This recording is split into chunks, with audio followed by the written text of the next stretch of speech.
So, a very warm welcome to all of you. I am Prasoon, and today I am here to teach few important words from English vocabulary, English vocab. So, let us understand why English vocab is important for all of you, for all of us actually. If you have a strong vocab or a rich vocabulary, then it becomes easier for you to communicate within a corporation or in public spaces, or if you have to speak on the stages, then you have a rich vocab, then you can share your informations very clearly and very effectively. Okay, so for numerous reasons you have strong vocabulary. You should have a strong vocabulary. If you don't want to hesitate in public speaking, yeah, then you should have a strong vocab. So let us understand some important words which help you to communicate effectively in your organization, in your corporation, and to excel in the competitive exams also. You should have a strong vocabulary. Okay, so don't waste your time. Let's move on to the first word. So our first slide goes here. This is not the first slide, this is the first slide. So today we will read some phenomenal words of English vocab. Let's move on the first word. The first word is parlays. Actually, parlays is a noun. What is a part of speech of this word, this vocab? Parlays is a noun. ठीक है, ये क्या है? Noun है. And what does it mean, और इसका मतलब क्या होता है? पार्लेज का मतलब क्या होता है? पार्लेज मीन्स होता है डिस्कशन और meeting between two groups of people who disagree.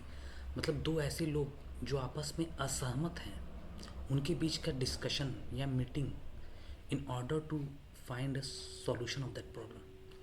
मतलब एक तरह से आप कह सकते हैं नेगोशिएशन. ठीक है, negotiation, discussion, conversation to reach a solution of a problem. कोई दो कंट्राडिक्टरी पीपल हैं, कोई दो कंट्राडिक्टरी ग्रुप है. ठीक है, उन दोनों के बीच में जो डिस्कशन हो रहा है, जो मीटिंग हो रहा है, ताकि किसी सुलह कर सकें, या हम कह सकते हैं क्या, किसी कंक्लूज़न पे या किसी सॉल्यूशन पे पहुंच सकें, उस नेगोशिएशन, उस डिस्कशन को हम दूसरा टर्म दे सकते हैं पार्लेज.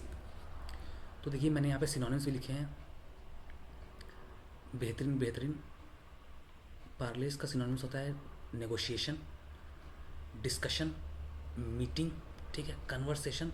ये सभी क्या है? पार्लेज के सिनोनिम्स हैं. पार्लेज पढ़िए, पार्लेज पढ़िए, जो भी पढ़िए. एग्जाम्पल लेते हैं. The governor was force to parley with the rebels. मतलब गवर्नर को फोर्स किया गया to parley, to negotiate with the rebels, कि वो रेबल के साथ नेगोशिएट करे, उसके साथ मीटिंग करे या कन्वर्सेशन करे. ओके, तो ये रहा आपका एक नया वर्ड आपने सीखा आज, पार्लेस.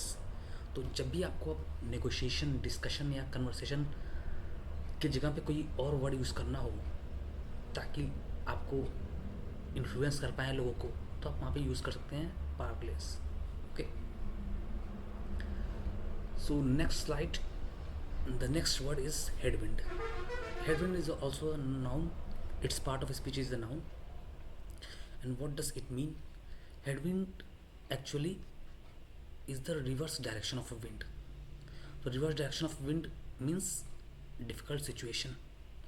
So headwind means a force or situation that makes progress difficult. तो ऐसी परिस्थिति या ऐसा बल जो कि आपको आगे बढ़ने से रोक रहा हो, उसे आप कहते हैं headwind. ठीक है, and synonyms of headwind are obstacle, बाधा, बैरियर, इम्पेडिमेंट, इन सभी का मतलब एक ही होता है, रुकावट। कि आपको प्रोग्रेस होने में कुछ बाधा आ रही है, कुछ रुकावट आ रही है, कुछ ऑब्स्टेकल्स आ रहे हैं। ठीक है, एक एग्जांपल के थ्रू इसको समझते हैं। The new scheme faces political headwinds from both sides. मतलब दोनों पक्षों की तरफ से जो नई स्कीम है उसे पॉलिटिकल हेडविंड्स यानी पॉलिटिकल बाधा, पॉलिटिकल इम्पेडिमेंट उसे मिल रहा है। ठीक है, तो यह रहा आपका दूसरा वर्ड हेडविंड। इसका मतलब होता है ऑब्स्टेकल, बैरियर, इम्पेडिमेंट। ओके, और इसका पार्ट ऑफ स्पीच है noun. So next word is pandemonium. It is also noun, its part of speech is also noun. And pandemonium means a state of great noise and confusion. अगर हम इसका एकदम Hindi word मतलब लिखना चाहें तो हम इसे कह सकते हैं कोलाहल। कोलाहल आप कह सकते हो। पेंडेमोनियम मतलब कोलाहल, हल्ला गुल्ला। ठीक है, ये होता है pandemonium, a state of great noise. देखिए सिनोनिम्स इसके कितने अच्छे अच्छे हैं। क्योस, कोमोशन, अप्रोर, क्लैमर, इन सभी का मतलब होता है कि स्टेट ऑफ ग्रेट नॉइज या confusion.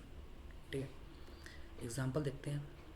The announcement that the concert was cancelled was met with pandemonium.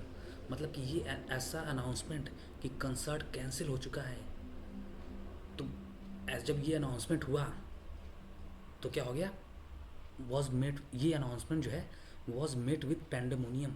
मतलब ये अनाउंसमेंट जैसे ही हुआ तो एक स्टेट ऑफ ग्रेट नॉइज चारों तरफ फैल गई। पेंडेमोनियम, कोलाहल मच गया आप कह सकते हो। ठीक है, तो pandemonium means state of great noise and confusion. तो इसका एक और सिनोनिम आप लिख सकते हो, RUCKUS, रकस या रोकस जो भी पढ़े, इसका भी मतलब होता है कोलाहल। ठीक है, तो पेंडेमोनियम। ठीक है, प्रोनाउंसिएशन थोड़ा बहुत डिफर हो सकता है, वो आप लोग देख लीजिएगा। पेंडेमोनियम या पेंडेमोनियम जो भी पढ़ें आप, तो देखिए आपको मतलब पता होना चाहिए कि अभी आपको जब भी आपको यूज़ करना हो हल्ला गुल्ला, उसकी जगह पे आप पेंडेमोनियम यूज़ कीजिए। ठीक है, it means a state of great noise and confusion. Okay, so next word is your eschewing. Eschew, इसका जो रूट वर्ड होता है वो होता है एस्चीव,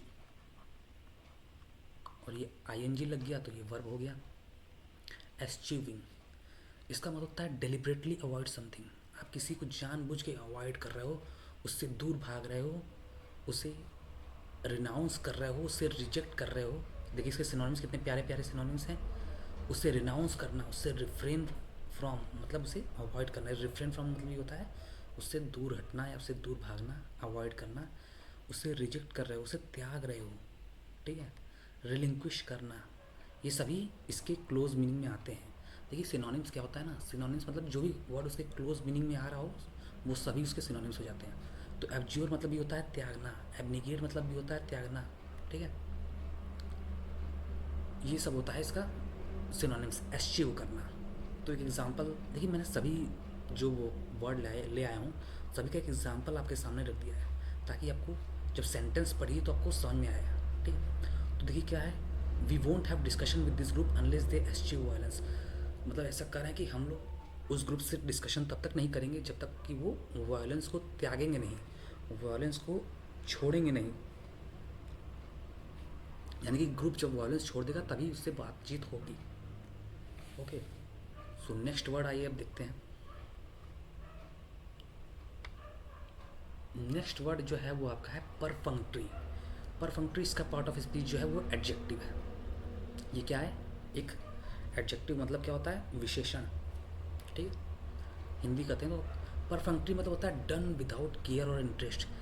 बिना किसी केयर या इंटरेस्ट से किया गया काम, उसी को कहते हैं परफंक्ट्री। मतलब लापरवाह तरीके से, लापरवाह, लापरवाही आप कह सकते हो, लापरवाही। ठीक है, ये कह सकते हो, या बेमन से किया गया काम।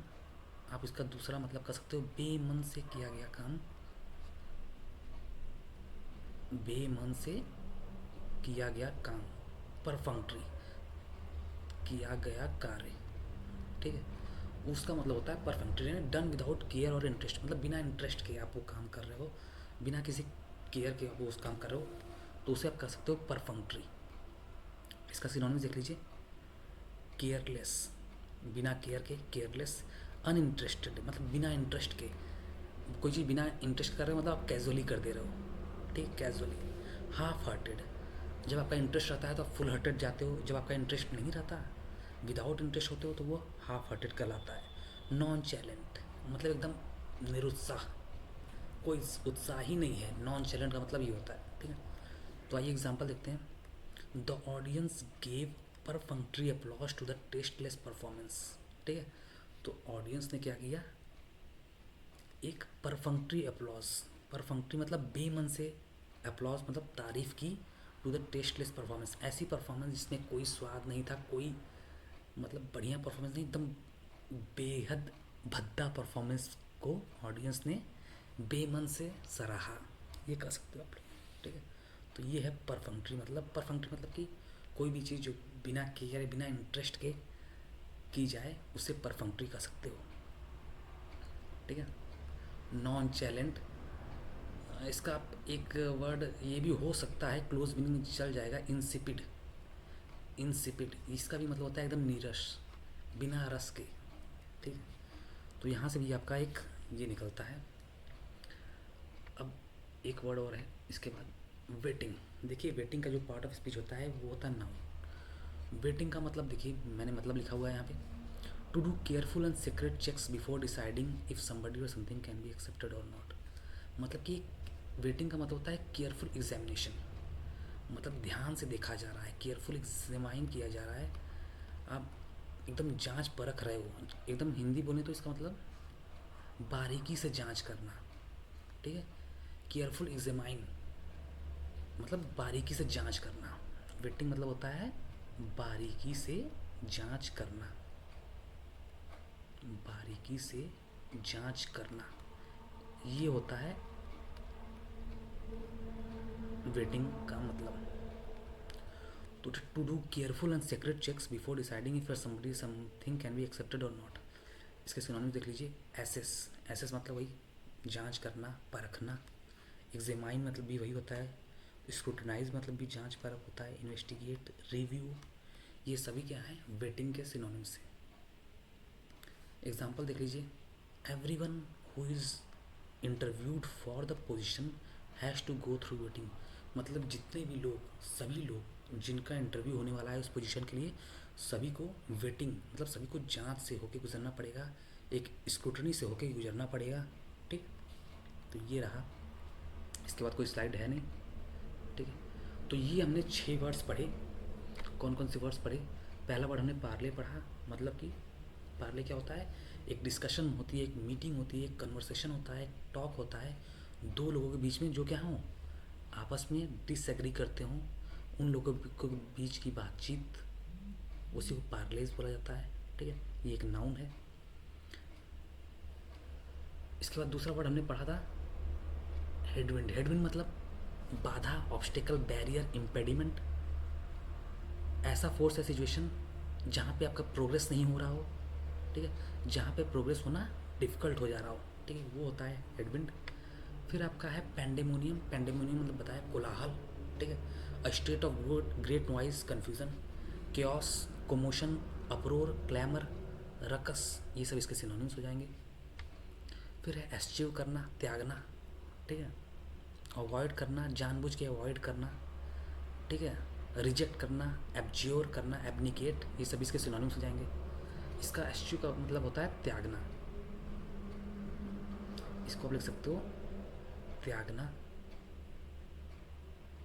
हिंदी बोले तो त्यागना मतलब होता है किसी चीज़ को छोड़ देना, त्याग देना, उससे दूर भागना, ये होता है एस्चीव मतलब, ठीक है। एग्जाम्पल भी आपको दे रखा था, we won't have discussion with this group unless they eschew violence. फिर इसके बाद परफंक्ट्री, लापरवाही से, बेमन से किया गया काम, carelessly, uninterested, casually, half hearted, nonchalant, ये सभी इसके सिनोनिम्स हो जाएंगे परफंक्ट्री के। फिर लास्ट था वेटिंग, मतलब कि बारीकी से जांच करना, एसेस करना, एग्जामाइन करना, स्क्रूटनाइज करना, इन्वेस्टिगेट करना, ये सभी इसके सिनोनिम्स हो जाएंगे। तो ये रहे आज के 6 इम्पॉर्टेंट वर्ड्स। सेशन को ज़्यादा लंबा न करते हुए हम ऐसे ही 5-6 वर्ड्स रोज़ पढ़ेंगे, ताकि हमारा जो वोकैब हो वो स्ट्रांग हो। और स्ट्रांग वोकैब का मैंने आपको मतलब समझा दिया क्या होता है, क्या इंपॉर्टेंस है स्ट्रांग वोकैब होगा। आप अपने आप को एक्सप्रेस कर पाओगे, ठीक है, आप अपनी बात खुल कर रख पाओगे, ठीक है। तो इसलिए आपके पास वर्ड्स होनी बहुत ज़रूरी है कि आप माइंड में कुछ बोलना चाह रहे हो तो आपको वर्ड्स नहीं मिल रहे हो, ठीक है। तो आज के सेशन को यही पेंट करते हैं। उम्मीद करता हूँ सेशन आपको अच्छा लगा होगा। आपके ये सेशन ऐसा है जो कि केवल एस्पेरेंट्स लोग नहीं, ये सभी लोग देख सकते हैं। तो इसलिए ज़्यादा से ज़्यादा शेयर कीजिए, ताकि मैं और वर्ड्स बनाऊँ और अच्छे अच्छे सेशन लेके आऊँ। Okay, so goodbye, take care.